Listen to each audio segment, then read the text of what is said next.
ในการยกสูงชีวิตการเป็นอยู่ของประชาชนทั้งเฮ็ดหน้าที่เกี่ยมพร้อมสู้รบและสู้รบกวดล้างกำลังปฏิการอยู่ตัวเมืองและบรรดาเขตผู้ดอยห่างไกล2 ลีกทุรกันดารท้ายฤดูฝนปี 1977 กองทัพและประชาชนพวกเขาได้ตีสกัดการล่วงละเมิดเข้าดินแดนประเทศลาวอยู่บรรดาเกาะดอนซิงซูดอนสังคีทิศตะวันตกนครหลวงเวียงจันทน์และบรรดาดอนน้อยบริเวณแขวงบริคำไส้คำมวนไห่ปลาไส้ฝั่งของเลี้ยมองตามสายนาทีเดือนดาวเป่งประกายสีอาบสายวาลีคืนนี้งามเด่นนาดน้ำแม่ของเพื่อทองตามสายลมเย็นภูมิใจเมื่อใดแลเห็นเราถือเป็นความสุขหัวใจยืนเทมฝั่งของปกป้องเขตน้ำแดนดินชีวิตคนลาวบ่สิ้น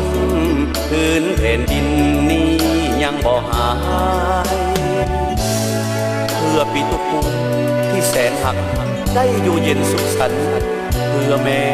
เพื่อคนหักได้นอนอิ่มตาทั้งแม่หนาวสั่นกายยานักพบป่าซาบ่หวั่นบ่ไหวโอ้แม่น้ำของลาวทั้งพ้องหักดำสายใจ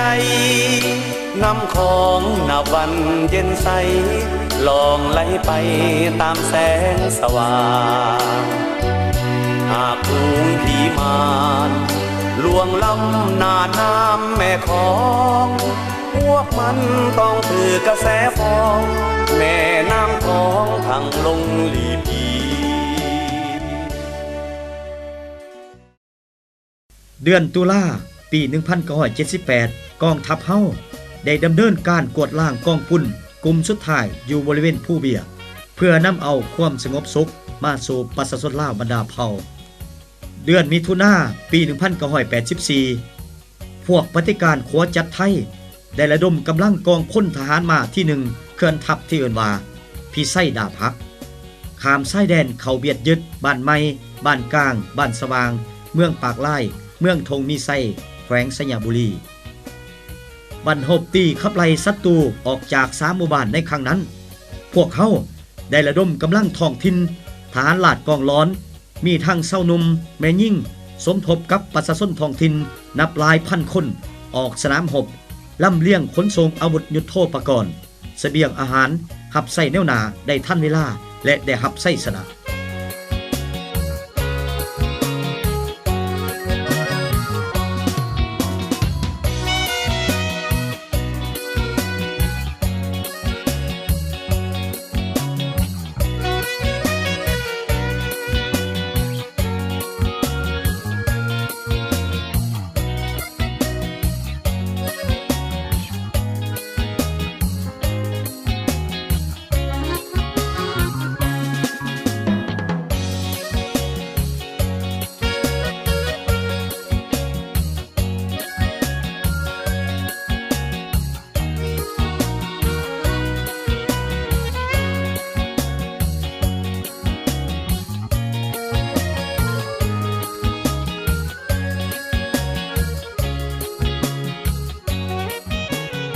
ภายหลังปลาไส้อยู่3หมู่บ้านเดือนพฤษภาคมปี 1987 อิทธิกำลังปฏิการในวงการกำอำนาจไทยได้สืบต่อเปิดบ้านเคลื่อนทัพขนาดใหญ่ที่มีชื่อว่าสายฝ่าแม่เบียดยึดเขาบริเวณภาคตะวันตกเมืองบ่อแตนแขวงสยามบุรีครั้งนี้การสู้รบได้ดำเนินเป็นเวลา67วันคืนกองทัพเฮาได้ประสานสมทบกับกำลังท้องถิ่นหากฐานหมุนใส่กำลังอย่างมีไหวพริบสู้รบกับศัตรูเฮ็ดให้พวกเขาถูกเสียหายอย่างหนักหน่วงด้วยกำลังแห้งโจมตีทางการทหารสมทบกับยุทโธบายต่อสู้ทางการเมืองและการต่างประเทศพวกเขาได้บังคับให้ศัตรูต้องถอยกำลังออกจากพื้นแผ่นดินประเทศลาวอย่างสิ้นเชิง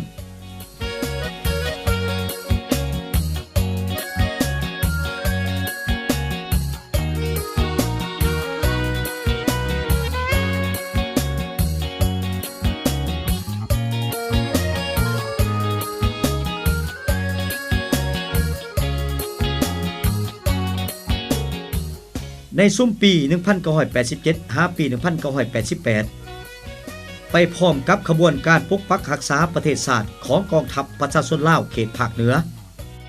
กองทัพกับประชาชนโค้งเขตภาคใต้ก็ได้พร้อมกันสกัดการล่วงละเมิดแผ่นดินลาวของพวกปฏิการฮวงเกอมิงเจินกวงโดที่หวังจะใส่ภูมิประเทศลาวเฮาเป็นทางผ่านเข้าสู่ประเทศสาธารณรัฐสังคมนิยมเวียดนาม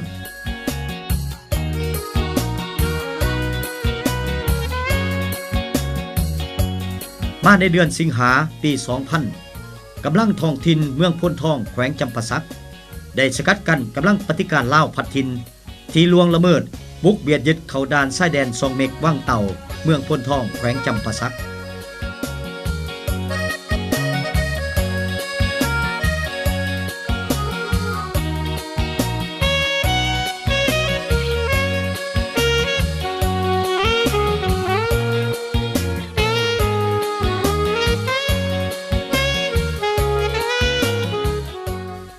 ท่านพลตรีแสงนวลไสยลาภเลขาธิการศูนย์กลางพรรครัฐมนตรีช่วยว่าการกระทรวงป้องกันประเทศหัวหน้ากรมใหญ่การเมืองกองทัพกล่าวว่าตลอด65ปีแห่งการกำเนิดสู่ฮบมีไส้ของกองทัพเฮาแม่นย้อนพรรคนำพากองทัพเด็ดขาดโดยกงหอบด้านและอันนั้นก็แม่นหลักการพื้นฐานที่กำหนดถึงถาดแท้ส้นสันของกองทัพปฏิวัติและก็แม่นสาเหตุพื้นฐานของทุกๆไส้สนะในขบวนการต่อสู้ญาติแยงเอาเอกราชอิสรภาพนั่นก็แม่นบทเรียนที่ได้มาจากเลือดเนื้อเหือไข่ของบรรดาพนักงานนักรบ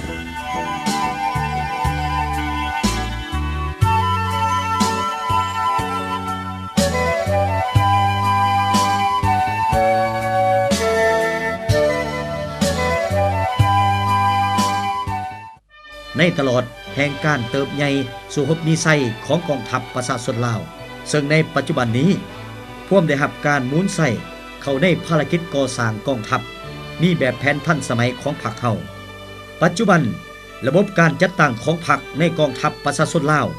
นับแต่องค์คณะพรรคกระทรวงลงถึงบรรดาหน่วยพรรคหากฐานกองทัพล้วนแต่ได้รับการปรับปรุงและเสริมขยายอย่างต่างหน้าเข้าในทุกโค้งเขตการเคลื่อนไหวของเวียกงานป้องกันชาติโดยผ่านจากพฤติกรรมแห่งวิวัฒน์การปรับปรุง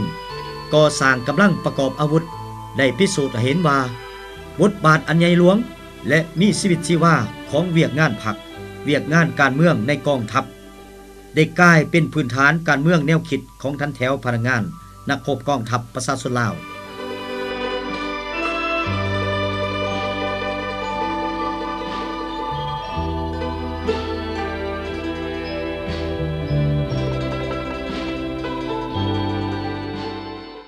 เวียกงานวิทยาศาสตร์ประวัติศาสตร์การทหารก็ได้รับการขยายตัวได้จัดตั้งกองประชุมสัมมนาวิทยาศาสตร์คันกระทรวงและได้รับสากลหลายครั้ง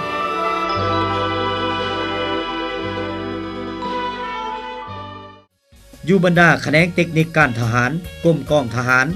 นับทั้งโรงเรียนวิทยาคารการทหารก่อนอื่นหมดก็แม่นการยกสูงทางด้านแนวคิดการเมืองซึ่งได้ให้คงเขตเวียกงานก่อสร้างกำลังของพวกเขามีบาดก้าวกระโดดเข้มแข็งมีความสามารถนำพาบรรซ่าสู่หบสูงสมควรพร้อมกับการเสื่อมซึมและปฏิบัติตามทิศนำของคณะพรรคกระทรวงป้องกันประเทศการศึกษาอบรมการจัดตั้งเคลื่อนไหวล้วนเตให้กรมกองทหารพวกเขามีความหนักแน่นทางด้านแนวคิดการเมืองเข้มแข็งด้านการจัดตั้ง